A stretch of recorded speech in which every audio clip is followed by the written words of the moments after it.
Critical patriot देखने वाले सब दोस्तों को खुशामदीद और स्वागत।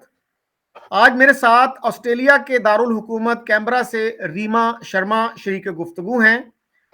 ये दिल्ली में पैदा हुई और 15 साल से ऑस्ट्रेलिया में मुकीम हैं।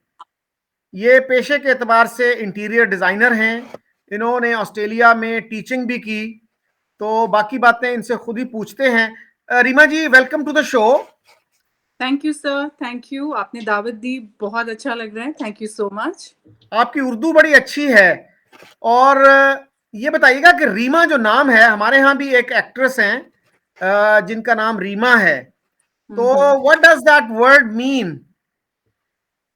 सर ये सवाल मेरे को मतलब मैं ये जितने भी साल अब मुझे ऑस्ट्रेलिया में हो गए हैं, मैं ये रोज ही सुनती हूँ। मुझे सब लोग कहते हैं ये उर्दू बहुत अच्छी है और ये ये रीमा नाम कैसे है, फिर रीमा भी हो और साथ में शर्मा भी हो, तो ये कैसे, ये मिलन कैसे है? तो to start with see, Reema एक अरबिक नाम है और मेरी फैमिली जो है वो बहुत ही प्रोग्रेसिव और बहुत ही एजुकेशन फोकस्ड फैमिली रही। तो पेरेंट्स कभी उसमें नहीं गए कि हिंदू ओरिएंटेड या संस्कृत नाम रखना है या क्या नाम रखना है। आई थिंक ये नाम उनके साथ शायद रेजोनेट किया और उन्होंने रख दिया, पर ये एक अरबिक नाम ही है। एंड रही बात कि मेरी उर्दू बहुत अच्छी है, तो मैं सबको यही कहती हूँ कि दिल्ली में ऐसे ही बोला जाता है और लोग काफ़ी हैरान होते हैं। खैर अब तो दिल्ली बहुत कॉस्मोपॉलिटन है और बहुत ग्लोबल सिटी बन गई है, लेकिन एक टाइम था जब दिल्ली बहुत ही पंजाबी और उर्दू डोमिनेटेड होती थी। तो बेसिकली हम उर्दू और हिंदी में इतने कंफ्यूज रहते हैं, तो इंडिया में तो हम हिंदुस्तानी बोलते हैं, to make it more simple. तो रीमा का मतलब क्या है? रीमा एक वहाँ, how should I put it, Reema के सब बहुत सारे मीनिंग्स हैं। एंड एक्चुअली रीमा का एक कनेक्शन संस्कृत से भी जोड़ता है। रीम गॉडेस से कनेक्ट भी होता है, तो आप संस्कृत का भी वर्जन ले सकते हैं, अरबिक भी ले सकते हैं कि it is associating with women. Okay. या आप ऑस्ट्रेलिया में मल्टीकल्चरलिज्म पढ़ाती रही हैं। जी जो जी। थर्ड वर्ल्ड से लोग जाते हैं उनके लिए काफी मुश्किल नहीं होती है मल्टीकल्चरलिज्म? तो व्हाट डज दैट इन्वॉल्व, और बच्चों को क्या क्या सिखाते हैं आप मल्टीकल्चरलिज्म में? जी। देखिए, जब मैं ऑस्ट्रेलिया मूव हुई थी तो मैं टीचिंग की तरफ चली गई थी और मैं अर्ली चाइल्डहुड टीचर रह चुकी हूँ। मैंने उसमें बाकायदा प्रॉपर स्टडीज़ करी। तो क्योंकि ऑस्ट्रेलिया एक बहुत ही बड़ा मल्टीकल्चरल कॉन्टिनेंट कंट्री है। यहाँ दुनिया के हर कोने से लोग आते हैं और बस जाते हैं। तो गवर्नमेंट यहाँ पे इस मामले में काफ़ी स्ट्रिक्ट भी रहती है कि थिंग्स लाइक रेसिज्म, बुलिज्म यहाँ ना हो। और जो बच्चा जिस कल्चर से आ रहा है, वो कंफ्यूजन में ना बड़ा हो कि मैं हूँ कौन, मेरी आइडेंटिटी कौन है, क्या है। मैं अपने आप को ऑस्ट्रेलियन बोलूँ या मैं जहाँ से आया हूँ या जहाँ से मेरे पेरेंट्स आए हैं। तो मैं जब पढ़ाना शुरू करी थी तो ये मुझे ये अपॉर्चुनिटी मिली कि अब आप इसको लुक आफ्टर करें। बहुत चैलेंजिंग है कि आप 3 साल के बच्चों ऑनवर्ड्स आप डिफरेंट कल्चर्स उनको समझा रहे हैं और हेरिटेज उनको समझा रहे हैं। बट मेरे लिए पर्सनली ये बहुत ही एक लर्निंग एक्सपीरियंस मेरे लिए खुद को रहा, क्योंकि इसमें बहुत रिसर्च भी रहती थी। मिसाल के तौर पे जैसे हम फेस्टिवल सेलिब्रेट करते हैं, हम दिवाली सेलिब्रेट करते हैं, ईद सेलिब्रेट करते हैं, पर वो क्यों करते हैं? उसका रीज़न क्या है? और बच्चों को बहुत ज़्यादा रिलीजियस उसमें ना ले जाके एक स्टोरी टेलिंग वे में उनको ये समझाना। फिर धीरे-धीरे हम पेरेंट्स को इन्वॉल्व करते थे कि आप आके बताइए। अब जैसे चाइनीज़ न्यू ईयर है, तो हम ज़्यादा चाइनीज़ न्यू ईयर के बारे में नहीं जानते हैं। लेकिन जो लोग उस चाइना और ईस्टर्न से जो आते हैं उनके लिए चाइनीज़ न्यू ईयर बहुत ही ज़्यादा अहम है, very close to their heart. तो हम जैसे पेरेंट्स को बुला के वो करते थे कि आप बताइए कि क्यों मनाया जा रहा है। फिर जापान को लेके अब हम अगर सोचें कि जापान में कौन-कौन से फेस्टिवल्स मनाए जाते हैं। तो और बच्चों को अपनी हेरिटेज से रूबरू कराना। और यहाँ पे ये है कि देखें अगेन ऑस्ट्रेलिया की हिस्ट्री को जानना कि भई अंग्रेज़ कब यहाँ आए और एबॉरिजिनीज़ तो पहले से ही थे। तो क्या-क्या हुआ? तो यहाँ पे जो एक आइडेंटिटी का एक जो बहुत बड़ा क्वेश्चन जो आता है कि हर आदमी यहाँ का, ऑस्ट्रेलिया का हर citizen should feel proud of their identity, confusion में ना रहें। तो तो यहाँ मैडम पे आपको क्या ऑस्ट्रेलियन क्वालिफिकेशंस कुछ लेना पड़ी या जो इंडिया की जी, क्वालिफिकेशंस थी जी, वो ही नहीं। काम आ गई? हाँ, जैसे मैंने बताया कि मैं अर्ली चाइल्डहुड टीचर रही, तो मैंने बाकायदा उनकी पढ़ाई करी और क्योंकि विदाउट क्वालिफ़िकेशन तो ऑस्ट्रेलिया में आप ज़्यादा फिर आगे बढ़ नहीं सकते, यू हैव टू स्टडी और और ये टीच बताइए कि सॉरी फॉर इंटरप्शन कि हाँ, एबोरिजिनीज के साथ बहुत ही गलत सलूक हुआ था शुरू शुरू में, तो क्या बिल्कुल वो हुआ। बच्चों को पढ़ाया जाता है कि उनके साथ क्या ज्यादतियां हुई? जी, जी, बिल्कुल। वही मैं कह रही हूँ ना कि जैसे गवर्नमेंट एक खुला एक बिल्कुल ही वो है, एक खुली किताब की तरह कि भई देखें येस ये हुआ था, हमने किया, हम अपनी गलती भी मानते हैं, जो हमारे पीछे एंसेस्टर्स जो काम कर गए हैं, हम उसको बिल्कुल गलत मानते हैं। तो यहाँ पे जैसे सॉरी डे हो गया, रिकन्सिलिएशन डे हो गया कि जी ऐसे है। लेकिन ठीक है, अभी भी बहुत काम चल रहा है उस चीज़ पे कि किस तरह से जो पूरी अबॉरिजिनीज़ कम्युनिटी है वो कैसे मिक्स अप हो सके और वो कैसे कल्चरली अपने आप को हम सब एक ही हिस्सा समझें। मैं आपको एक जल्दी से इसी चीज़ पे एक एग्ज़ाम्पल दे देती हूँ कि हमारे यहाँ पे एक्नॉलेजमेंट ऑफ द लैंड है, ठीक है जी?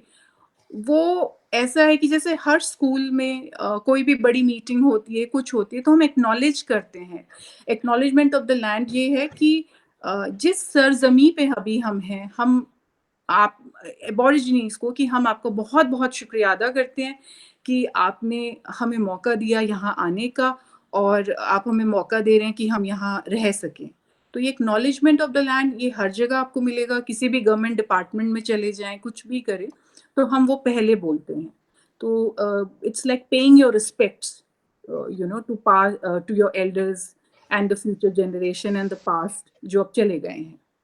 तो अभी जो तो है ओबरिजनीज की क्या कंडीशन है? Are they part of mainstream और मोस्ट ऑफ देम क्या है? देखिए क्योंकि वो जो कम्युनिटी है वो बहुत अगेन डाइवर्स है ऑल ओवर ऑस्ट्रेलिया। हर कुछ किलोमीटर के बाद तो ट्राइब बदल जाता है, फिर हर ट्राइब की अपनी लैंग्वेज है, अपने तौर तरीके हैं, अपना कल्चर है। और जस्ट नॉट वो, फिर अगर आप टॉप नॉर्थ पे चले जाएँ तो टॉरस आइलैंडर्स भी हैं। उनकी एक अपनी उनका अपना एक किस्म का कल्चरल हेरिटेज है। तो ये थोड़ा-सा एक मुश्किल हो जाता है कि सबको साथ लेके कैसे चलना है। दो गवर्नमेंट बहुत कुछ करती है उस पे और जहाँ तक जॉब्स की बात है उनके लिए एक क्या बोलेंगे, कोटा सिस्टम तो नहीं बोलेंगे, बट हाँ, ये है कि अगर आप वहाँ से आ रहे हैं तो आपको प्रेफ़रेंस ज़रूर मिलती है। वो कोशिश करते हैं कि आप आप लोग आगे आइए, पढ़िए, जो एजुकेशन सिस्टम है उसको अवेल कीजिए, बहुत बेनिफिट्स भी हैं। तो ऐसा नहीं कि गवर्नमेंट उन लोगों के लिए कुछ नहीं कर रही है। बहुत कुछ हो रहा है उस दायरे में। इसको इसको अमेरिका में अफॉर्मेटिव एक्शन कहते हैं ना, जी, कि जो पिछड़े हुए लोग हैं उनको बराबर लाया जाए बाकी लोगों के। और ऐसा नहीं है, काफ़ी आ भी रहे हैं। ऑस्ट्रेलिया की एक बहुत मशहूर सिंगर हैं, वो उनका ताल्लुक एबॉर्जिनीज़ कल्चर से है। बहुत से ऐसे लोग हैं जो मीडिया में हैं, जर्नलिज़्म में हैं, आर्ट एंड कल्चर में हैं। तो ऐसे नहीं, अब धीरे-धीरे बहुत कुछ हो रहा है। अच्छा मैम ये बताइए कि ऑस्ट्रेलिया में आपकी किसी पाकिस्तानी फैमिली से है इंटरेक्शन? कैसा रहा वो इंटरेक्शन और कैसा आपने पाया उनको और उन्होंने कैसा पाया आपको? जी, मेरी एक बहुत ख़ास दोस्त थी, लाहौर से हैं। She is a very close friend और अ, ऐसा होता है कि सर मैं आपको एक एग्ज़ाम्पल से बताती हूँ। जब मैं पढ़ाती थी तो मेरे एक कॉलीग थी, एंड उन्होंने एक दिन मुझे स्टाफ रूम में बोला कि रीमा, जब मैं ऑस्ट्रेलिया पहली बार आई तो मेरी एक दिली ख्वाहिश थी कि मैं किसी इंडियन से मिलूं। तो मैंने कहा, भाई ऐसे क्यों? तो कहती, नहीं बस वो फिर कभी बताऊंगी, लेकिन बहुत ख्वाहिश थी कि कोई मुझे इंडियन तो मिले। तो मैंने वहीं से ही अंदाजा लगाया कि हम एक होते हुए भी कितनी हम में दूरियां हैं अभी भी, कि हम मतलब हमारी अंदरूनी ख्वाहिश होती है कि बस हम मिलें। लेकिन coming back to your question, of course मैं बहुत लोगों से मिलती हूँ। एंड अब तो पाकिस्तानी कम्युनिटी भी बहुत अच्छी खासी बड़ी कम्युनिटी हो गई है, बहुत लोग माइग्रेट हुए हैं। अ, बहुत अच्छा ताल्लुक रहा है, ऐसा वो नहीं है। शुरू-शुरू में शायद इनिशियल मीटिंग्स थोड़ी वैसी होती हैं, बट एक बार जब जानने लग जाते हैं तो फिर होता है कि नहीं, there is no India Pakistan. Hmm. और how was your growing up in Delhi? आप बता रही थी कि आप कुतुब मीनार के इलाके में पली बढ़ी पैदा हुई, तो वो तजुर्बा कैसा था? उसमें भी आपका मुस्लिम्स के साथ इंटरेक्शन रहता था?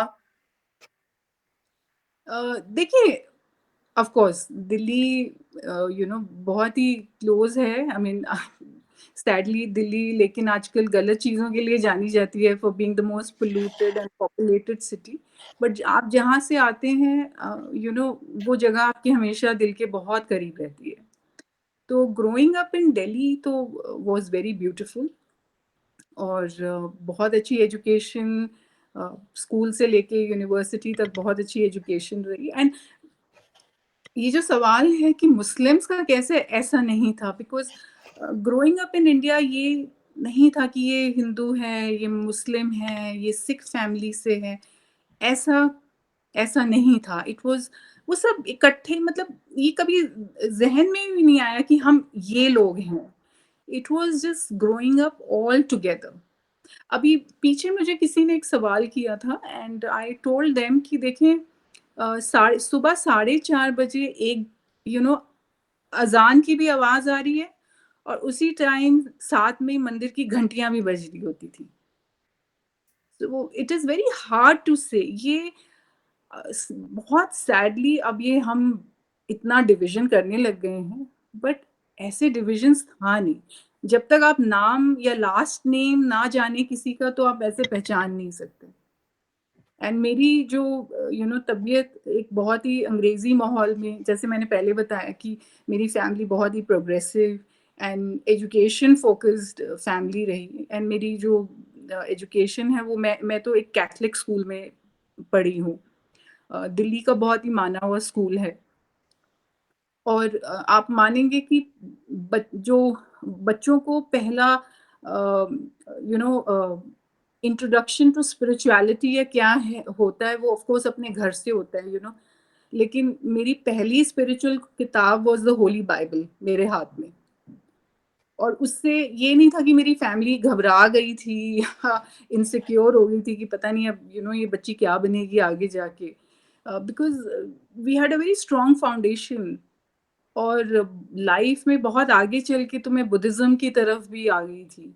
बट अगेन, ना तो मेरी फैमिली इनसिक्योर हुई उससे। तो ये अब इनसिक्योरिटीज आ गई हैं लोगों में, जी। वेरी अ, सैड।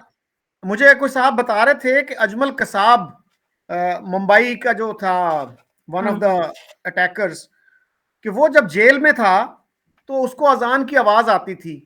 तो हम्म। वो कहता था, जो भी वहां पे थे गार्ड वगैरह, कि ये मुझे तंग करने के लिए टेप रिकॉर्डर चला देते हैं। हम्म। तो उनका जो सीनियर था उसने बड़ा रिस्क लेके उसको गाड़ी में बिठाया और करीबी जो मस्जिद थी वहां लेके गया। उसने कहा ये देखो ये मस्जिद है कि नहीं है। तो वो बड़ा हैरान हुआ, वो कहने लगा मुझे तो बताया गया था कि इंडिया में कहीं अलाउड नहीं है अजान देना और नमाज पढ़ना। तो ये हम्म। तो बिल्कुल डिफरेंट एक्सपीरियंस है। ये वही होते हैं, देखिए, हम सुनी सुनाई बातों को मान सकते हैं या कई बार आंखों देखी चीजें भी रियल नहीं होती, लेकिन जो आप बीती चीजें होती हैं वो तो सच होती हैं ना सर।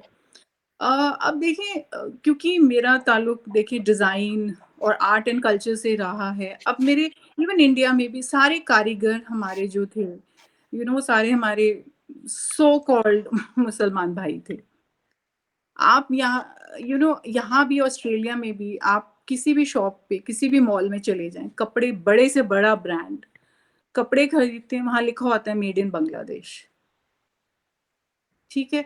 तो अब क्या हम अगर इतना ही ज़्यादा हिंदू, मुसलमान और इनका है, तो अब क्या कपड़े पहनना भी छोड़ दें? या खाना छोड़ दें? मतलब ऐसे तो फिर हम जीना ही छोड़ देंगे। यू नो हमारे सारे कारीगर मतलब अभी भी 80% ऑफ द कारीगर्स आर मुस्लिम्स। और वही प्यार है, वही है। मैं आपको एक एग्जांपल देती हूँ। मेरे दिल्ली में मेरी सिस्टर इन लॉ हैं, वो भी डिज़ाइनर हैं और उनके जो हेड मास्टर हैं, अब तो मास्टर जी बन गए हैं, वो उनके साथ 25 साल से भी ज़्यादा अटैच्ड हैं। और अभी पीछे बात हो रही थी कि भई शहज़ाद भाई की बेटी की भी शादी हमने ही करनी है। तो अब क्या हम इसको वो कर देंगे कि भई एक हिंदू फैमिली, एक मुस्लिम फैमिली की बच्ची की शादी करेगी? तो ये हमने बना ली हैं बातें and sadly thanks to social media जो इतनी नफ़रत क्रिएट कर देती है। हम अपने आप को तो सोचते ही नहीं कि हमारा नैरेटिव उस पे क्या है। अगर आप टू रिलिजन थ्योरी या टू नेशन थ्योरी या टू कास्ट सिस्टम थ्योरी पे बिलीव करते हैं तो बिल्कुल जाइए। मेरा पर्सनल नहीं है, मैं वो थ्योरीज़ को एक्सेप्ट नहीं करती हूँ। तो सोशल मीडिया का मैम ये पॉजिटिव एंगल भी तो है ना कि आप कम्युनिटीज को, कंट्रीज को करीब भी तो ला सकते हैं, जो मिसअंडरस्टैंडिंग्स हैं उनको दूर भी कर सकते हैं। बिल्कुल सही। और सर उसमें आप जैसे लोग बहुत बड़ा काम कर रहे हैं, no doubt about it, no doubts about it. वही है कि हम सोशल मीडिया को कैसे लेते हैं, हम उसको कैसे यूज़ करना चाहते हैं। बट सेइंग दैट कि हमें अपने एक्सपीरियंसेस पे चलना चाहिए। अब जैसे आपने कहा कि हाँ, पाकिस्तानीज़ के साथ आपका एक्सपीरियंस कैसा रहा? बहुत अच्छा रहा। मेरे जहाँ मैं रहती हूँ अभी 3 घर छोड़ के मेरी एक फैमिली है जो इस्लामाबाद से है। हमारा उठना-बैठना है, कभी उनके घर से खाना आ रहा है, कभी हमारे घर से खाना जा रहा है, सब कुछ है। वो लोग अभी ट्रैवल कर रहे हैं, तो पीछे से ये है कि यार तुम हमारा घर देखती रहना। तो यहाँ पे ओवर्स ये एक बहुत अच्छा है कि जब हम ओवरसीज़ मूव करते हैं, तो तब हमें बहुत चीज़ों की रियलाइज़ेशन होती है। और फिर हमें लगता है कि नहीं, जो कुछ हमने शायद अभी तक पढ़ा है या हमें समझाया या हमें बताया गया है, वो शायद सच नहीं था। और इंडिया और पाकिस्तान के रिलेशनशिप्स में तो ये बहुत है और मैं बहुत लोगों को भी ये बोलती हूँ कि जब आप वापस जाया करें, चाहे आप इंडिया जा रहे हैं या पाकिस्तान जा रहे हैं या बांग्लादेश जा रहे हैं, जहाँ जा रहे हैं, please share this with your family and friends कि इन रियलिटी ऐसा नहीं है। मैं आपको एक और एग्ज़ाम्पल दे रही हूँ कि मैं एक बार टैक्सी से कहीं से आ रही थी, मैंने टैक्सी ली और मैं बातें करने लगी taxi it was a young boy और उसने पूछा कि आप कहाँ से हैं? तो मैंने इतना ही बोला कि मैं दिल्ली से हूँ। तो उसने टैक्सी का मीटर बंद कर दिया। He was from Peshawar. तो मैंने उसको बोला आप ये क्या कर रहे हैं? प्लीज़ ऐसा मत कीजिए। तो ही एड्रेस्ड मी एज़ आपा। तो ही सेज़ नहीं आपा मुझे बहुत अच्छा लग रहा है कि मैं किसी दिल्ली वालों से मिल रहा हूँ। मेरी बहुत ख्वाहिश थी कि मैं किसी से मिलूँ। बट क्योंकि मुझे उतने डिस्टेंस का फेयर पता था तो मैंने उसको पूरा फेयर पे किया एंड आई सेड कि प्लीज़ आगे से ऐसा मत कीजिएगा। यू नो एंड और इस बात को बहुत साल हो गए हैं, लेकिन मुझे आज भी वो लड़का याद है।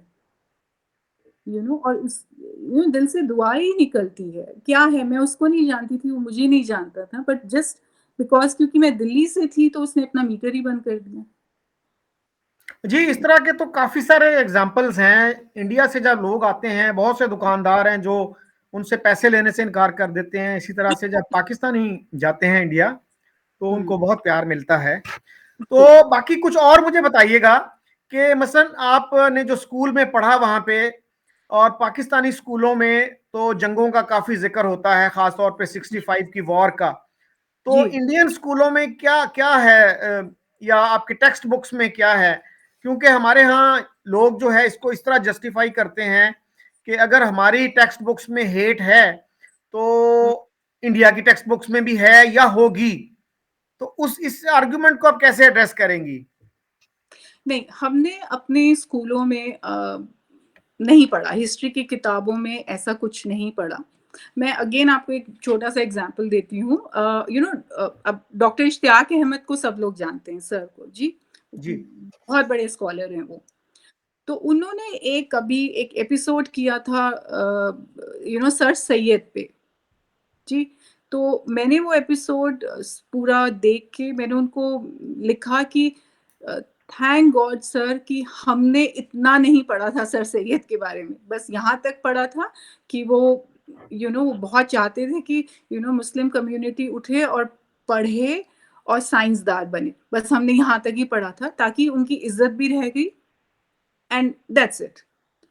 तो आप यहाँ से अंदाज़ा लगा सकते हैं कि हिस्ट्री, क्योंकि देख एक चीज़ हमको समझनी पड़ेगी, क्योंकि इंडिया का एक सेक्युलर वो है। हमारी जो फाउंडेशन है वो सेक्युलर उस पे बनी हुई है। हम कैसे किसी एक पर्टिकुलर कम्युनिटी के अगेंस्ट चीज़ें बताएँ या लिखें? एक क्लास है 20 या 25 बच्चों की एक क्लास होती है और वो मिक्स्ड है, राइट? अगर एक पर्टिकुलर कम्युनिटी को हम टारगेट करने लगेंगे तो जस्ट इमेजिन कि उन बच्चों की साइकी पे कितना इफेक्ट होगा। हम उनका जो राइट ऑफ एजुकेशन है हम वो ही उनसे फिर ले लेंगे। कौन सा बच्चा स्कूल पढ़ने आएगा अपने सुनने के लिए। तो पहली चीज ये, और हिस्ट्री का क्या है कि हिस्ट्री को बहुत बेसिक रखा गया है। अगर हम पार्टीशन के बारे में भी पढ़ते हैं तो ये नहीं होता है कि जी दंगे मुस्लिम्स ने किए या ये मार दिया या वो मार दिया। It is a very generic statement कि हाँ भाई पार्टीशन में दंगे तो बहुत हुए और बहुत लोग मारे गए, और ये in the history of Mankind ये बहुत ही ये एक ऐसा सच है जो जनरेशंस आफ्टर जनरेशंस को ये सुनना पड़ेगा और एक्सेप्ट करना पड़ेगा आफ्टर द जूविश होलोकॉस्ट। हम्म। तो तो मेरे मेरे एक जानने वाले जो हैं वो रहीम यार खान, एक जगह है पंजाब में, वहाँ वो पॉलिटिकल साइंस के टीचर हैं कॉलेज में। तो राइट। वो बता रहे थे कि मुझे बड़ी एम्बैरेसिंग सिचुएशन का सामना करना पड़ता है जब मैं ये हम्म। पढ़ाता हूँ कि हिंदुओं ने मुसलमानों के साथ ये ज्यादती की, क्योंकि मेरी क्लास में एक दो हिंदू भी थे। हम्म। तो वो बड़ी awkward सिचुएशन हो जाती है। तो मेरी एक इंडियन से बात हो रही थी, आजकल वो न्यूजीलैंड में रहते हैं, तो वो यही कह रहे थे कि हमारे किताबों में, टेक्स्ट बुक्स में इंडिया पाकिस्तान वॉर्स नहीं पढ़ाई जाती, क्योंकि अगर जी उसमें पढ़ाई जाएंगी तो वहां नफरत पैदा होगी और हिंदू मुस्लिम टेंशन्स में इजाफा होगा। इसलिए बिल्कुल। कि जब हम ये कहेंगे कि अयूब खान के दौर में ऐसा हुआ, तो हो सकता है उसका क्लास फेलो अयूब हो और हम्म। वो बच्चे, बाकी बच्चे अयूब से नफरत करने लगे। या हम हम्म। ये कहें कि याहिया खान ने ये किया, तो उससे उस बच्चे के खिलाफ नफरत पैदा ना हो जो क्लास में है और उसका नाम याहिया हो सकता है। सर मैं आपको एक बहुत अच्छा एक एग्जांपल मैं आपको देना चाहती हूँ। मैं क्लास 8th में थी अ, जिस टाइम पे जनरल ज़ियाउल हक जिनका एयर क्रैश हुआ, राइट? अब मेरा जो स्कूल था वो दिल्ली के जो डिप्लोमैटिक एरिया है उसके बहुत करीब था। तो बहुत डिप्लोमैट के बच्चे पढ़ते थे हमारे साथ, ठीक है जी। तो मेरे कुछ पाकिस्तानी फ्रेंड्स भी थे। तो जब हमें हमारा एक स्कूल का फंक्शन हो रहा था और जब हमें एक खबर मिली कि अब जनरल ज़ियाउल हक नहीं रहे हैं, उनका ये एयर क्रैश में एक्सीडेंट हो गया है, तो 2 मिनट का मौन रखा गया। अब देखें, as a general dictator of the head of the state वो जैसे भी थे व्हाटएवर, ओके। अब क्योंकि हमारे स्कूल में पाकिस्तानी बच्चे भी थे, तो obviously they would relate to their head of state, right? तो 2 मिनट का मौन रखा गया और मेरे कुछ टीचर्स जो थे, जो एक मेरी बहुत खास अच्छी फ्रेंड होती थी स्कूल में, they Sari teachers went up to her and other Pakistani children and said कि we are very sad to hear this, that the country has lost General Ziaul Haq. So वो वो देख के ना आई, मैं एक 8th क्लास का बच्चा क्या होता है आप बताएं, लेकिन I feel very proud of my school कि हमारी वो सॉलिडारिटी है, यू नो, एंड उसके इट्स अ रिपल इफेक्ट। और वो सेम फैमिलीज आए और उन्होंने फिर नेक्स्ट डे असेंबली में कुछ पेरेंट्स ने बोला कि thank you so much, this is what we need it. जी, उसमें उसमें जनरल ज़िया के साथ-साथ और बहुत से लोग जो है वो मरे थे। अच्छा जी, madam, army public school Peshawar में जो अटैक हुआ था, अभी चंद साल पहले की बात है, तो उसका भी तो इंडिया के स्कूलों में बच्चों ने बहुत शोक बनाया था। खैर वो जो वाकया है ना सर, वो तो किसी को भी हिला सकता है। आई मीन आप मासूम बच्चों को मार रहे हैं, मतलब अब इससे इससे इंसान क्या नीचे उतर गिर सकता है, दिस इज, ये तो हैवानियत की का सबसे बड़ा एग्जाम्पल हो सकता है और इससे बुरा नहीं हो सकता है। And it was shocking. मतलब अ, मैं ऑस्ट्रेलिया में एक ट्रेनिंग में थी और मैंने ये एग्जाम्पल दिया उन्हें। तो मेरी ट्रेनिंग में सारे ऑस्ट्रेलियंस ही थे और जो मेरी ट्रेनिंग कंडक्ट कर रहे थे वो भी ऑजी ही थे। तो उन जनाब ने मुझे बोला कि आपने ये एग्जाम्पल क्यों दिया है, ये आपसे रिलेटेड तो है नहीं। तो मैं थोड़ी सी उस वक्त वो हो गई, मैंने कहा पहली बात, मेरे से रिलेटेड है या नहीं है, ये बच्चों से रिलेटेड है। एंड आयरनी देखिए, हम ट्रेनिंग भी बच्चों पे ही कर रहे हैं। कल को हमारे स्कूल में, किसी ऑस्ट्रेलिया के स्कूल में कुछ ऐसा हो जाए तो हम ये बोलेंगे क्या? तो चाहे पेशावर हो या दिल्ली हो, बच्चे तो बच्चे ही हैं। और उन माँ-बाप से पूछें कि जिन्होंने अपना बच्चा खोया है, यू नो? सो और आप ये पेशावर की बात कर रहे हैं, मैं आपको बताती हूँ, I was in India during जब लेट बेनज़ीर भुट्टो, जब उनका हुआ असैसिनेशन, जब ये खबर आई, दिल्ली में ऐसा हो गया था जैसे, यू नो मतलब आई कांट एक्सप्लेन कि उस वक़्त माहौल कैसा हो गया था। इट वाज़ कि एज़ इफ जैसे हमने कोई अपना ही खो दिया है। Everybody was in deep shock कि ये क्या हो गया। तो ये तो आप बीती हैं सर, ये मैं कोई ये पढ़ा हुआ या कोई वो नहीं बता रही हूँ, क्योंकि वो सब भी गलत हो सकता है। बट जो आप खुद एक्सपीरियंस करते हैं वो तो सच्चा ही होगा ना।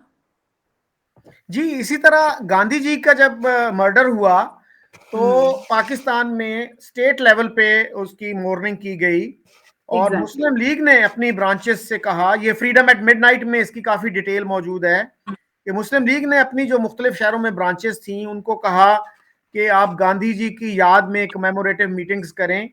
और ये कहा गया कि a friend of Pakistan has been killed in India. हुँ, तो बहुत ज्यादा इस तरह से हुआ। लाहौर के रेस्टोरेंट और सिनेमा हाउसेस जो है वो बंद हो गए थे जो ही ये खबर आई। या तो इसी तरह से बाकी भी बाद में भी, जैसे पंडित नेहरू की डेथ हुई या इंदिरा गांधी की डेथ हुई, तो उस पे भी जो है वो शोक बनाया गया और बहुत अफसोस का इजहार किया गया। तो मैडम, आपका जो है एक और भी प्रोजेक्ट था, अनडिवाइडेड हिंदुस्तान की, आप आर्ट पे काम कर रहे थे, क्या था वो प्रोजेक्ट, उसकी कुछ डिटेल्स बताइए। जी। सो क्योंकि मेरा स्टूडियो है and it's called Amaira, and यहाँ पे इंडिया से अलग-अलग टेक्सटाइल्स एंड ज्वेलरी और जो बिल्कुल ख़ास कारीगरों से बन के आता है वो हम शोकेस करते हैं। एंड अभी मैंने एक सीरीज़ स्टार्ट करी है, undivided Hindustan, which is talking of जो प्री पार्टीशन या वो ब्रिटिश एरा के फैशन आइकॉन्स पे बात हो रही है कि उस वक़्त का फैशन क्या था, उस वक़्त क्या चलन, मतलब लोग क्या पहन रहे थे, कैसा था। डिस्पाइट इतना, जब हमारा वो बैकग्राउंड में इंडिपेंडेंस का इतना चल रहा है, लेकिन एक रोज़मर्रा की ज़िंदगी में लोग क्या कर रहे थे। और मैं कुछ आइकॉन्स उठा रही थी और उस रिसर्च में, जब फैशन आइकॉन्स की बात करते हैं तो हम मिसेस जिन्ना को नहीं भूल सकते हैं, रतनबाई, रति के नाम से वो जानी जाती थी। एंड उनको फ्लावर ऑफ बॉम्बे का टाइटल मिला हुआ था। तो आप सोच सकते हैं इस हम्म, टाइटल से मतलब वो क्या चीज़ होंगी। हम्म, और उन उस रिसर्च करते-करते फिर मैं मिस्टर जिन्ना तक पहुँची और डिटेल रिसर्च में गई। एंड फिर रिसर्च यहाँ तक आई कि कारीगरों की क्या हालात थे। फिर पार्टीशन के बाद इन कारीगरों का क्या हुआ? किन्होंने इनको रखा, किन्होंने इन्हें बचाया, क्या हुआ? तो ये जो सीरीज़ चल रही है, ये अभी भी मैं लिख रही हूँ और ये रिसर्च जो है फिर of course it is very close to my heart क्योंकि आई थिंक हर हिंदुस्तानी और पाकिस्तानी के लिए ये जो डिवीज़न ऑफ इंडिया है, it is a very sensitive और बहुत ही इमोशनल एक सब्जेक्ट है। तो इस रिसर्च से करते-करते बहुत कुछ सीखने को भी मिल रहा है and which I will be sharing with lot of people. जैसे अच्छा मैडम, आज हाँ, जी हाँ जी, जी, सॉरी, सॉरी हाँ प्लीज़। मैंने कहा आप टू नेशन थ्योरी को कैसे देखती हैं, क्योंकि आप टीचर भी रही हैं, फिर आपने इंडिया में तालीम हासिल की, तो क्या टेक्स्ट बुक्स में कुछ टू नेशन थ्योरी के बारे में पढ़ाया जाता है? और आजकल के जो हालात हैं उसमें पाकिस्तान में लोग कहते हैं जी कि two nation theory has been vindicated, इस आर्गुमेंट को कैसे देखती हैं आप? देखिए, मैं पर्सनली तो टू नेशन थ्योरी में बिल्कुल बिलीव नहीं करती हूँ। ये मेरा अपना है, लोगों के अपने-अपने नज़रिए हो सकते हैं, जिस पे कोई कंट्रोल नहीं है। मैं पर्सनली टू नेशन थ्योरी में बिल्कुल बिलीव नहीं करती हूँ, क्योंकि हमें अगर इस थ्योरी को समझना है then we really have to go back. हमें ब हिस्ट्री में बहुत पीछे जाना चाहिए और बहुत सी चीज़ें हमें देखनी चाहिए। फॉर मिसाल के तौर पे मुगलों का आना, ठीक है, हम जानते हैं कि मुगल यहाँ के नहीं पैदावार हैं, बाहर से आए, लेकिन टिल अकबर वो इस मिट्टी में मिल गए थे।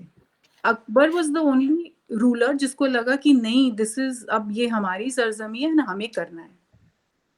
तो अगर हम टू नेशन थ्योरी पे चलें, हम इतना हिंदू-मुस्लिम की बातें करते हैं सर।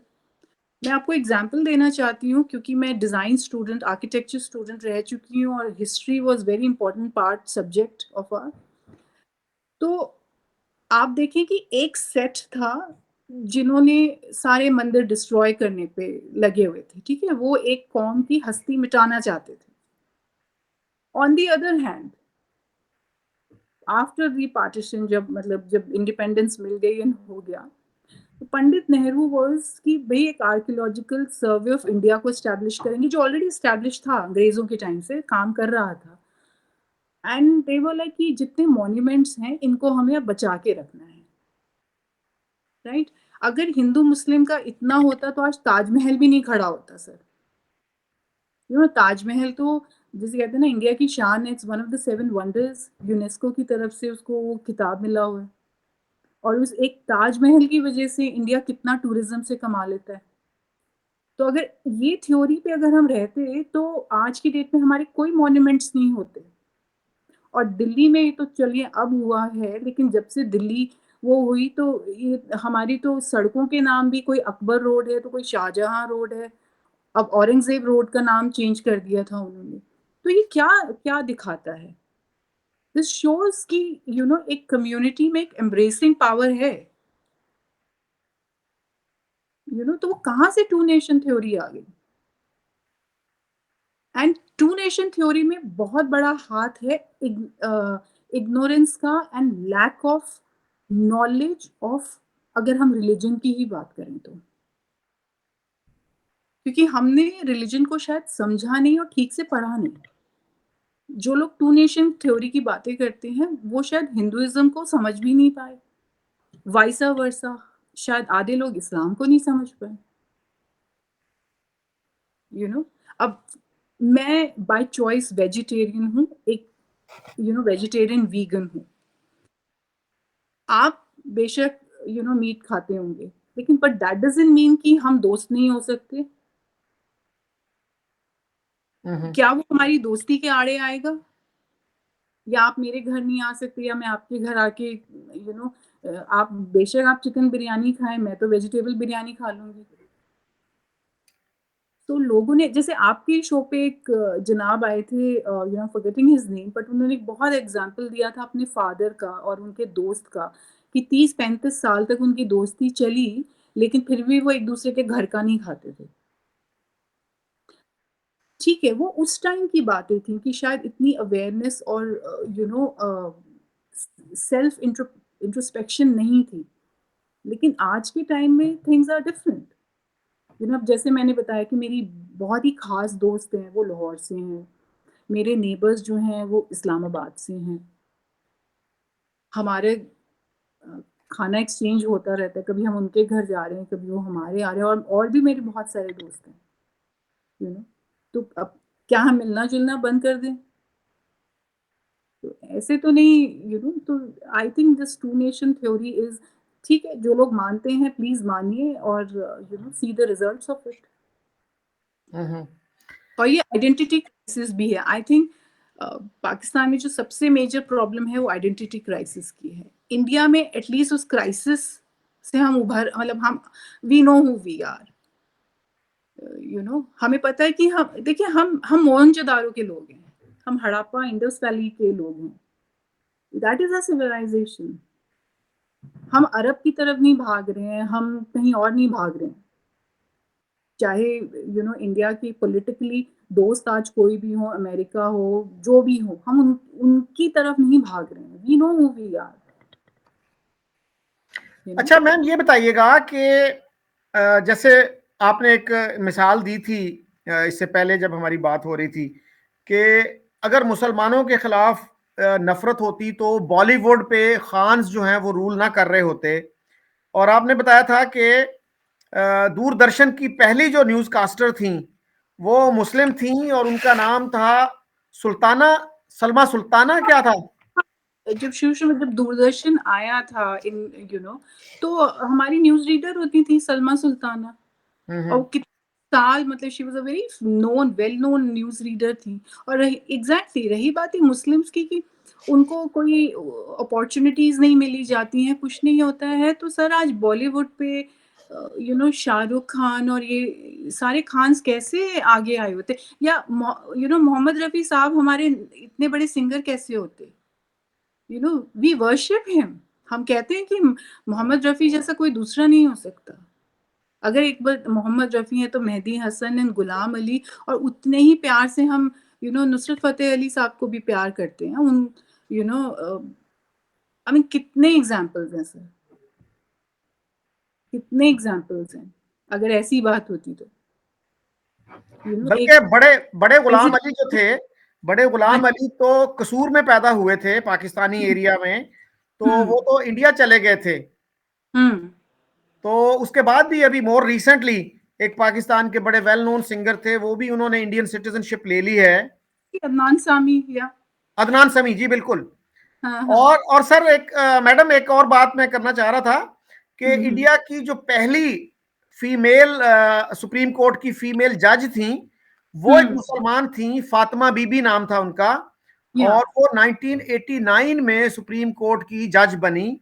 हमारे हुँ, यहाँ आयशा मलिक जो हैं वो पहली सुप्रीम कोर्ट की जज हैं और उन्होंने अभी चंद दिन पहले ही हल्फ लिया है, वो या जज बनी हैं। राइट। तो और फाइनल थॉट्स कुछ आप देना चाहेंगी, क्या करना चाहिए इन दोनों मुल्कों को? और क्या जो डायस्पोरा है, इंडियन और पाकिस्तानी डायस्पोरा, ऑस्ट्रेलिया में, अमेरिका में, ब्रिटेन में, क्या वो कोई रोल अदा कर सकता है in bringing an end to this hatred? बहुत बड़ा रोल है सर, जो जितना बड़ा डायस्पोरा है। पहली चीज़ तो यही है कि जब हम अपने-अपने घर वापस जाते हैं, तो हम एक पॉज़िटिव लेके जाएँ। हम शेयर करें कि अ, कि अब मैं तो शेयर करती हूँ कि भई मेरी ये बहुत ख़ास फ्रेंड है। और मैं आपको एक बड़ा एक एग्ज़ाम्पल देना चाहती हूँ। आई होप ये सारे लिसनर्स को कहीं पे ये बात टच करेगी। 2019 में मैं इंडिया गई थी। मैं एक बहुत अच्छे खुशी के मौके पे नहीं गई थी। लेकिन और वो मौका ऐसा नहीं था कि मुझे अपने दोस्तों के लिए गिफ्ट्स वग़ैरह खरीदने थे। वो एक बहुत ही हार्ट ब्रेकिंग मौका था मेरे। I had lost somebody in my family. तो लेकिन फिर भी उसमें भी मैंने, ये जो मेरे दोस्त हैं लाहौर से, मैंने उनके लिए एक दुपट्टा खरीदा था and the work was Kalamkari. अब जो कलमकारी काम है वो साउथ ऑफ इंडिया का है, आंध्र प्रदेश या तेलंगाना, आप कुछ भी बोलें, और ये हाथ से होता है। ये इंक से ब्रश को डुबो के ये एक पूरी कपड़े पे एक स्टोरी बनाई जाती है। तो आप अगर साड़ी या दुपट्टा या कुछ भी देखें तो आप बता सकते हैं कि क्या इस पे स्टोरी करी हुई है। And Kalamkari is one of the, मतलब अगर आपके पास वो कुछ है उस काम का, तो मतलब बहुत ही अच्छी वो मानी जाती है कि it's one of the collectibles. तो वो जब मैंने आके उनको दिया तो मेरा पहला यही था कि मैंने उनका नाम लेके बोला कि look this is love from India. हम हमारी दोस्ती कब तक रहती है, कितना है, हम कब तक एक-दूसरे के उसमें रहते हैं, बट ये तुम्हें हमेशा इंडिया की याद दिलाएगा, and she was so touched. तो वो आज मतलब ये एग्ज़ाम्पल्स मैं दे रही हूँ कि हम जब भी वापस जाएँ तो let's talk positive of each other, you know और छुपाने की कोशिश ना करें। मैं बहुत सारे पाकिस्तानी फ्रेंड्स को सुनती हूँ जो कहते हैं नहीं हम ना एक्चुअली बताते नहीं हैं कि हमने यहाँ खाना खाया या तुम्हारे वहाँ से। डरने की कोई ज़रूरत नहीं है। Why are we scared? Hmm. You know and दूसरा I feel lack of knowledge, और वो लैक ऑफ नॉलेज तभी खत्म हो सकती है जब हमारे कुछ एक्सचेंज प्रोग्राम्स हों। इट इज़ लाइक कि मैं अगर आपके घर नहीं आऊँगी, आप मेरे घर नहीं आएँगे तो हमें पता कैसे चलेगा एक-दूसरे के बारे में, राइट? तो एक्सचेंज एंड शुरुआत हमें स्कूल्स और यूनिवर्सिटीज़ से करनी चाहिए। बिकॉज़ दोनों कंट्रीज़ का जो मैक्सिमम आज जो बहुत पॉपुलेशन है वो तो यूथ है। और अगर यूथ ही नहीं को रियलिटी और सच पता चलेगा तो वो कैसे आगे चलेंगे? फिर तो वो वही सुन-सुन के ही बड़े होंगे एंड दैट्स इट। तो अगर आप मुनासिब समझें, जो आपके ये फ्रेंड्स हैं पाकिस्तानी, कम से कम 2 फैमिलीज़ हैं, उनका नाम अगर आप ले सकें, हो सकता है उनका कोई जानने वाला सुने हमारा प्रोग्राम और उसको अच्छा लगे ये। आई डोंट नो मुझे इस सोशल मीडिया पे उनका नाम लेना चाहिए बिकॉज़ मेरी जो ये जो दोस्त हैं she is a very private person, तो वो हुँ, पहले थोड़ी हो जाएँगी। हुँ, जस्ट तारुफ यही है कि वो लाहौर में पली-बड़ी हैं and she hmm. Is in Australia and और उनके बहुत से और मियाँ क्या करते हैं? जी सॉरी? उनके मियाँ क्या करते हैं, husband? He is also working here, वो भी यहीं पे ही हैं। तो वो है जस्ट कि थोड़े प्राइवेट लोग हैं, कई बार होता है कि वो नहीं वो करना चाहते हुँ, हैं। हुँ, यही है कि एक लैक ऑफ नॉलेज है। मैं आपको एक और एग्ज़ाम्पल देना चाहती हूँ वन क्विकली। मेरे पास एक बार एक पाकिस्तानी खातून आई थी एंड मैं अजरक की कलेक्शन कर रही थी उस टाइम। तो वो बहुत हैरान हो गई थी कि मैं कैसे अजरक की कलेक्शन कर रही हूँ। तो आई वाज़ लाइक कि इसमें हैरान होने वाली बात नहीं है, मतलब अजरक तो is very popular in India और हमारा तो काम है। तो शी वाज़ लाइक कि कहाँ होता है काम? तो हमें तो लगता था कि ajrak is associated with Sindh. तो फिर मैंने उनको बताया कि नहीं, सिंध भी में भी है और कच्छ में भी होता है। लेकिन डिफ़रेंस ये है कि वहाँ के कामों में थोड़ा-सा फ़र्क है। यू नो एंड मेरे पास एक और interestingly this lady from Lahore वो आई और उनको शादी पे जाना था। तो शी पिक्ड अप बांधनी की साड़ी और उन्होंने मुझे लाहौर से मैसेज किया कि रीमा, मैं बता नहीं सकती हूँ कि पूरी शादी में मैं ही छाई हुई थी। एंड हुँ, हुँ। एक-एक ने आके मुझे पूछा कि ये साड़ी कहाँ से खरीदी एंड दे वर शॉक्ड कि मतलब ऑस्ट्रेलिया में से आप ये बांधनी की साड़ी पहन के आए हैं, खरीदी है और पहन रहे हैं यहाँ पे। तो ये चीज़ें हमें जोड़ती हैं सर, क्योंकि देखिए मेरा कोई पॉलिटिकल और कोई कोई कनेक्शन या कोई वो तो है नहीं है। मैं आर्ट और कल्चर और उनसे जुड़ी हुई हूँ और ये जो चीज़ें ना ये हमें जोड़ती हैं।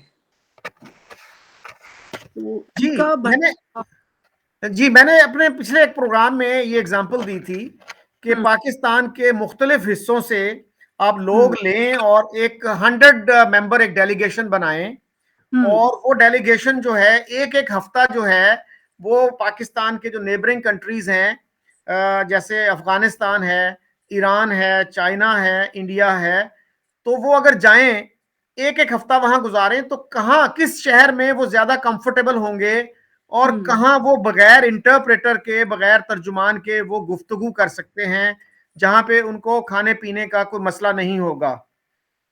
सर, मैं इस पे आपको एक बड़ी अच्छी बात बताती हूँ कि जब हम इंडिया पाकिस्तानी की बातें करते हैं ना, तो एक सबसे इम्पोर्टेंट हमारा कनेक्टिंग पॉइंट जो है ना, वो है हमारी ज़ुबान। ये हम इसको बिल्कुल इम्पोर्टेंस नहीं देते हैं।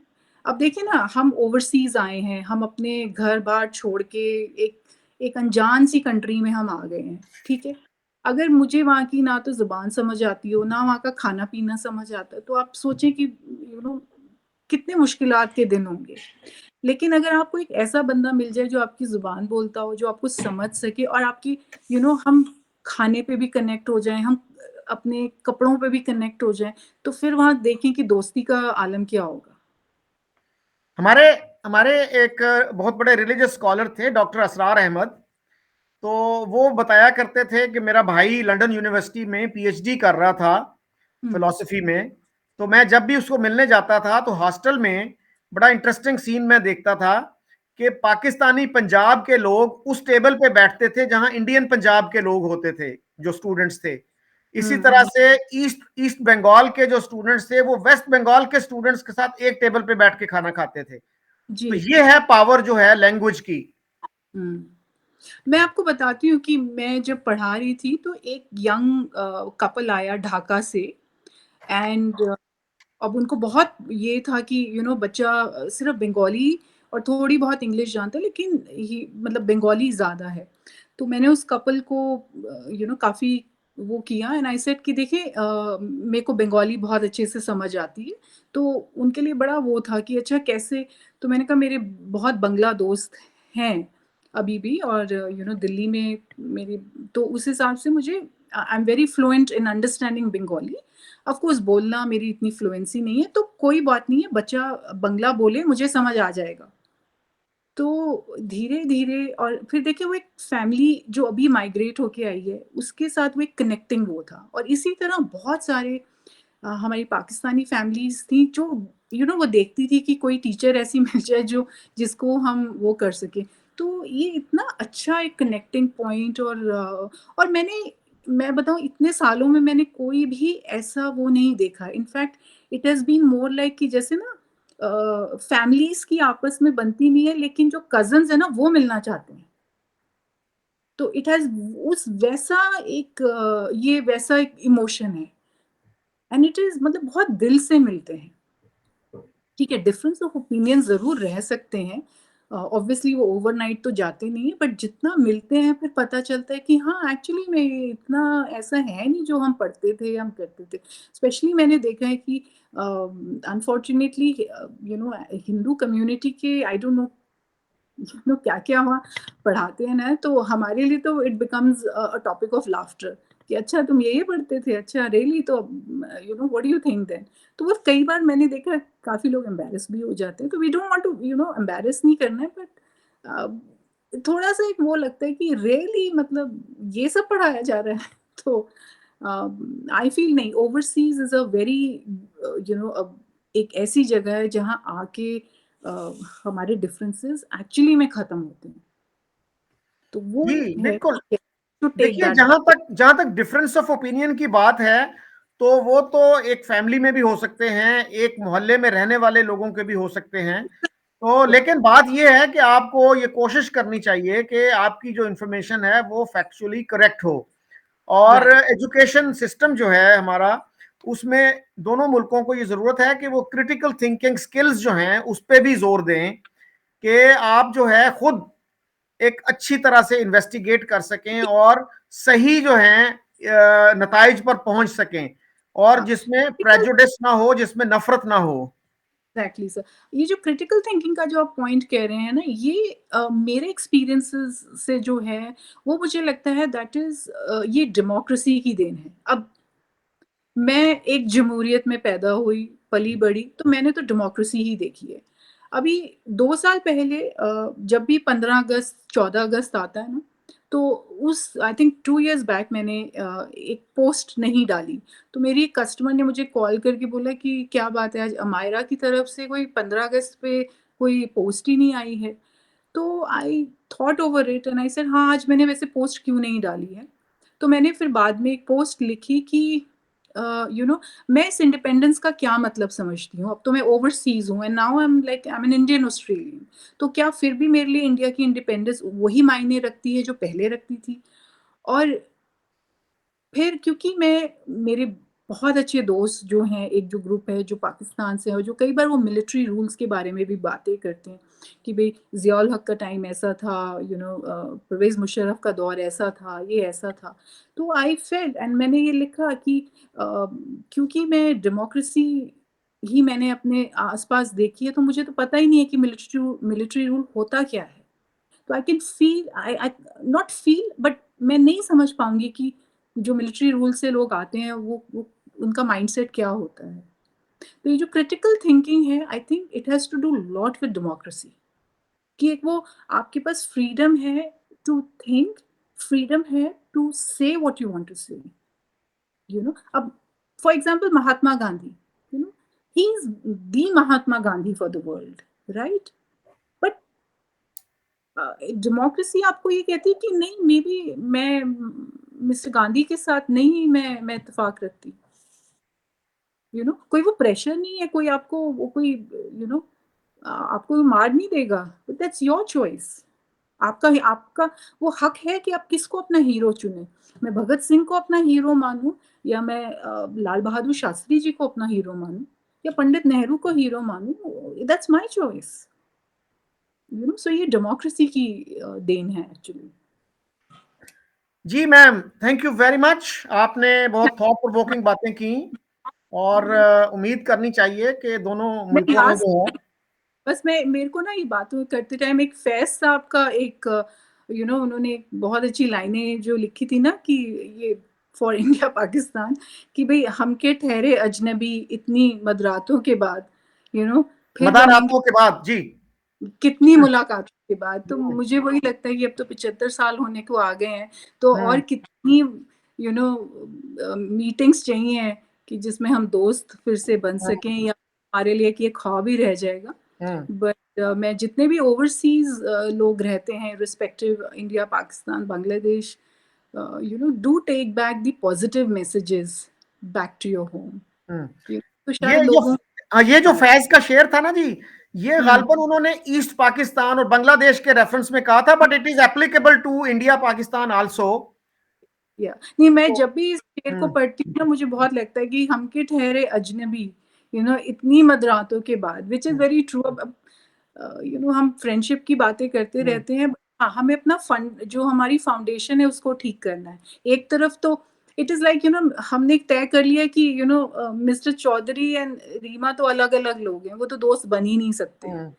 फिर उसके बाद हम कहते हैं कि आप फ्रेंडशिप कीजिए, तो करेंगे कैसे फ्रेंडशिप ना, जब हमारी हमारी तो बुनियाद ही डिवीजन पे बन गई है, तो किस चीज की, हम किस दोस्ती की बातें करते हैं। जी, मुझे पहले मुझे याद याद पड़ता है कुलदीप नैयर साहब जो थे, आपको हम्म पता है कि वो सियालकोट में पैदा हुए थे और 14 अगस्त 1923 को पैदा हुए थे वो। जी तो वो एक दफा इधर आए, अच्छी उर्दू जानते थे, वो उर्दू लिख पढ़ सकते थे। तो हम्म उन्होंने यहाँ पे एक किताब खरीदी, गालबन 4th ग्रेड की वो किताब थी, और हम्म उसमें जो उन्होंने 1947 के वाकयात का जिक्र पढ़ा, तो उसमें हम्म वो सारा ब्लेम था हिंदुओं और सिखों पे। तो हम्म उसके बाद वो एक इंडिया से भी किताब लाए थे, तो उसमें जो था वो डिफरेंट तरीके से एक्सप्लेन किया गया था कि भाई 1947 was a period of madness, Hindus killed Muslims and Muslims killed hmm Hindus and so on and on. तो वो यही कह रहे थे कि भाई हम अगर अच्छे ताल्लुकात चाहते हैं तो ये अपनी टेक्स्ट बुक्स को तो रिवाइज कीजिए। तो हम्म और भी लोगों ने खैर अब तो इस पे बहुत लिखा है कि हम्म हमारी टेक्स्ट बुक्स में इस तरह की जो चीजें हैं वो हमें निकालने की जरूरत है, ताकि जी बच्चों के जहन में कोई नफरत पैदा ना हो, उनके एग्जैक्टली। जहन में सही जो तस्वुरात हैं, जो सही कॉन्सेप्ट्स हैं वो पैदा हो। नहीं, इस पे काफ़ी काम भी हो रहा है सर, और मैं तो जी। कहूँगी शुरुआत आपसे ही मैं करती हूँ कि आपका ये जो इनिशिएटिव है इतना इस चैनल को करने का, और इस बात को आगे ले जाने का, कहीं न कहीं I think it is creating some effect. I hope और भी, सो। और इनफैक्ट मैं बहुत चैनल्स और उनको देखती हूँ। इनफैक्ट आई फील कि द यूथ इन पाकिस्तान बहुत अवेयर है, और उनमें एक अवेयरनेस, एक एनलाइटनमेंट आ रही है। उन्हें लग रहा है कि नहीं, चीज़ें गलत हैं, कुछ सही नहीं हो रहा, और हमें सही करने की ज़रूरत है। क्योंकि अब इतना ग्लोबल हो गया ना, दुनिया एक ग्लोबल विलेज बन गई है। अब विलायत जाना कोई बड़ी शान की बात नहीं रह गई है। इट्स वेरी ईज़ी, आप माइग्रेट हो सकते हैं कहीं पे भी, या छुट्टियाँ बिताने आप कहीं भी जा सकते हैं। तो जब आप बाहर जाते हैं और फिर लोगों का आपके लिए जब देखते हैं कि how people are reacting to your nationality, तो वहीं पे हो जाता है। वहाँ पे इंडिया का थोड़ा-सा एक अपर पॉइंट रहा है, क्योंकि इंडिया ने अपने आप को ग्लोबली एक वो किया है, चाहे वो आईटी की तरफ से हो या टूरिज़्म की तरफ से हो। इंडिया ने बहुत जल्दी ये बात समझ ली थी कि अगर आपको थर्ड वर्ल्ड का ये अपने ऊपर से ठप्पा हटाना है, तो आपको ग्लोबल और वेस्ट के साथ आपको चलना पड़ेगा, मतलब वो टक्कर देनी ही पड़ेगी उन्हें किसी ना किसी तरीके से। तो मुझे याद है 80s के दौर में फेस्टिवल ऑफ इंडिया हुआ करता था, तब तो यूएसएसआर होता था, वहाँ पे यूरोप में, अमेरिका में बहुत ही फेस्टिवल ऑफ इंडियाज़ हुआ करते थे। And thanks to late prime minister Mrs Indira Gandhi, उन्होंने बड़े इनिशिएटिव्स लिए, तो लोगों को वो हुआ। अभी वैसे देखें तो वेस्ट यही सोचता था कि India is a snake charmer country, बस वहाँ हाथी घोड़े और यही सब हैं, टिल टूरिज्म बढ़ा। अच्छा, फिर 90s तक आते आते इंडिया ने एक टूरिज्म का एक नारा लगा दिया, इनक्रेडिबल इंडिया का, और जिन्होंने उसमें एक संस्कृत का एक फ्रेज उन्होंने लिया कि अतिथि देवो भव, अतिथि इज द गेस्ट, देवो इज लाइक गॉड, कि हमारा और ये हिंदू फिलॉसफी में भी है कि जो मेहमान होता है उसको you have to treat them like God, कि आपको नहीं पता कि किस मेहमान के उसमें God is coming to your house. तो जो हॉस्पिटैलिटी का जो लेवल है, that has to be the highest. तो 5 स्टार होटल्स और बहुत कुछ, और टूरिज्म से फिर वो होता है व्हेन पीपल कम एंड सी, तो फिर लगता है कि नहीं, ये तो बिल्कुल डिफरेंट है। तो I think even in Pakistan बहुत खूबसूरत जगहें हैं पाकिस्तान में भी, तो if the government can focus on tourism और अपना वो जो एक टेरर का जो एक वो टैग लग चुका है उसको हटाने की पूरी कोशिश करें, एंड दूसरा तो है कि एक्सचेंज प्रोग्राम्स करें, let people come and go, visas में इतना क्यों वो किया हुआ है। बेशक ये नहीं कि साल भर के वीजाज खोल दें, बट ये कहें कि 1 महीना ही वीजा देंगे, लेट पीपल कम एंड सी,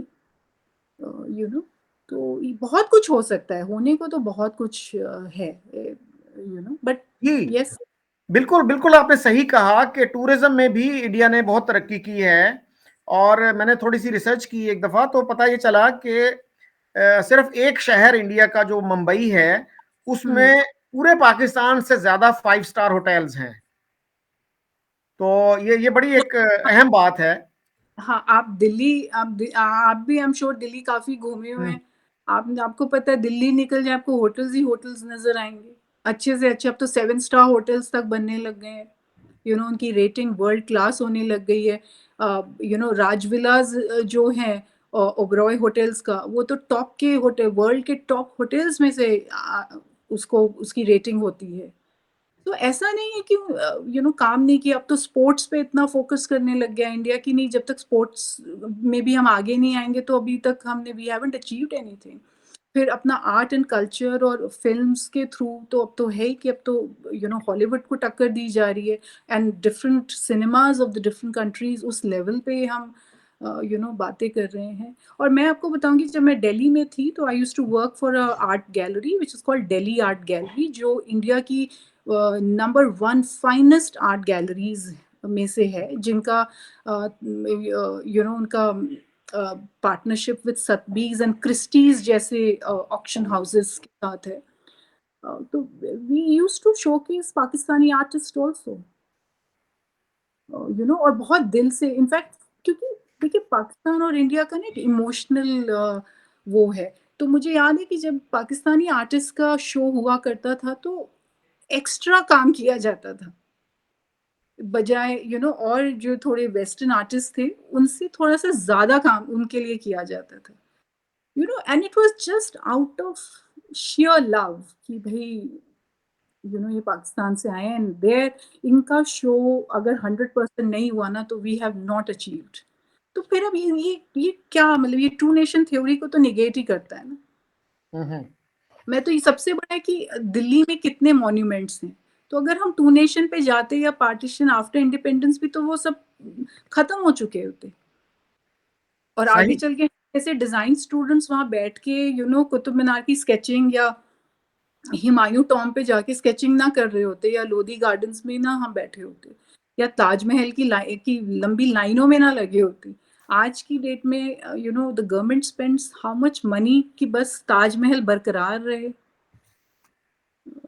तो ये कहाँ से है? ठीक है, मंदिर सब चले गए, फाइन, लेकिन उसका बदला तो हम अब वो जो मॉन्यूमेंट्स जो मुगल्स हमारे लिए छोड़ गए उनको तोड़ के तो नहीं ले सकते ना हम। अच्छा मैडम, ये भी तो कहा जाता है ना कि यूपी की जो गवर्नमेंट है, प्रेजेंट गवर्नमेंट, उसने ताजमहल को जो टूरिस्ट अट्रैक्शन थी उससे निकाल दिया था, वो क्या स्टोरी है? अगेन सर, मैं उस पे ज़्यादा कमेंट नहीं करना चाहती हूँ। वो गवर्नमेंट टू गवर्नमेंट है, but the fact remains the same कि ताजमहल आज भी 7 वंडर्स में से है, और जो भी इंडिया जाता है वो आगरा ज़रूर जाता है। अब वो क्यों निकला, क्या हुआ, मैं उस पे ज़्यादा कमेंट नहीं करना चाहती, व्हिच वाज़ वेरी सैड, लेकिन ताजमहल वहीं का वहीं बरकरार है, सो वो है। चलें जनाब, थैंक यू। आपने बहुत टाइम दिया मुझे और बहुत थॉट प्रोवोकिंग बातें की। तो उम्मीद आई करनी वांट टू चाहिए कि हम जो दोनों मुल्क हैं ये अमन के रास्ते पे चल पड़े और एक जी, दूसरे को फायदा पहुंचाएं, नुकसान ना पहुंचाएं। इसी के साथ मैं आपसे और बाकी दोस्तों से इजाजत चाहता हूं। खुदा हाफिज। Thank you sir, thank you so much, thank you.